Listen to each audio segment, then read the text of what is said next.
सुप्रभात। जय श्री कृष्ण। गत अध्ययन किए गए श्लोकों के माध्यम से हमने कर्म के आधार पर वर्ग व्यवस्था को समझने का प्रयत्न किया, जिसमें श्री कृष्ण ने पूर्ण रूप से स्पष्ट करते हुए कुछ निर्दिष्ट कर्म बताए जिनके आधार पर वर्ग विभाजन होता है, जिसके माध्यम से श्री कृष्ण ने बताया कि दमन, शमन, तपस्या, पवित्रता, सरलता के साथ ज्ञान विज्ञान का साथ और धार्मिकता इत्यादि ब्रह्म कर्म है, अर्थात ब्राह्मण कर्म है। तो वहीं शौर्य, दक्षता, युद्ध में पलायन न करना, साथ में दान देना और स्वामी भाव, यह सब क्षत्रिय कर्म है। और कृषि करना, गौरक्षा करना अथवा व्यापार संबंधी वैश्य कर्म बताए गए। तो वहीं आत्मीय जनों की सेवा शुश्रूषा करना, यह शूद्रों के कर्म निर्धारित हैं। इसके आगे श्री कृष्ण अब क्या समझाते हैं, आइए जाने श्लोक संख्या 45।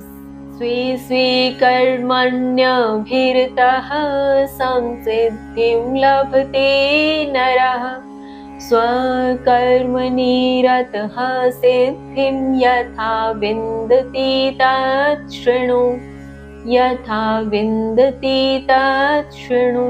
श्री कृष्ण कहते हैं, मनुष्य अपने अपने कर्म में संलग्न सिद्धि को प्राप्त होता है। अपने कर्म में संलग्न सिद्धि को जिस प्रकार प्राप्त होता है वो वह सुनो।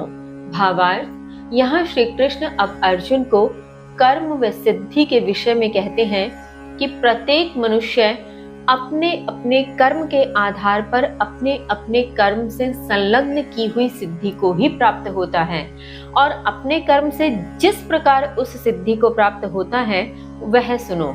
आगे श्री कृष्ण कहते हैं, श्लोक संख्या 46, यतः प्रवृत्तिर्भूतानां येन सर्वं इदं ततं स्वकर्मणा तम् अभ्यर्च्य सिद्धिं विन्दति मानवः सिद्धिं विन्दति मानवः। श्री कृष्ण कहते हैं, जिससे सभी जीवों का उद्भव, जिससे यह सब व्याप्त है, मनुष्य अपने कर्म से उसकी पूजा करके सिद्धि को प्राप्त होता है।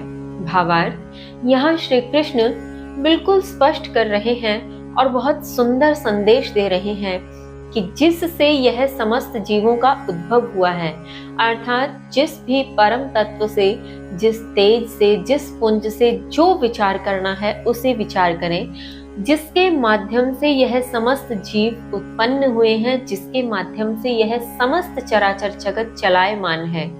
मनुष्य को कुछ नहीं करना, सिर्फ जो कर्म वो कर रहा है उसी कर्म से उसकी पूजा करके वह सिद्धि को प्राप्त कर सकता है, बदलना नहीं।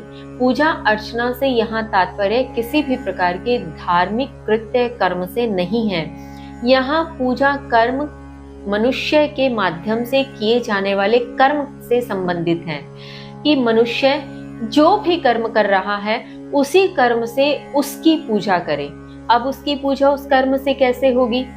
सिर्फ इतना करना है कि वह अपने द्वारा किए जा रहे कर्मों को उस ईश में, उस परम तत्व में, उस पुंज में समर्पित कर दे, और यह मानकर कर्म करे कि जो भी कर्म हो रहे हैं उसी के माध्यम से हो रहे हैं, मैं करने वाला इसमें नहीं हूँ। बस इतना भर करना है और अपने ही कर्म से हम उसकी पूजा करते हुए उस सिद्धि को प्राप्त कर सकते हैं। आगे श्री कृष्ण इसमें क्या समझाते हैं जानेंगे कल।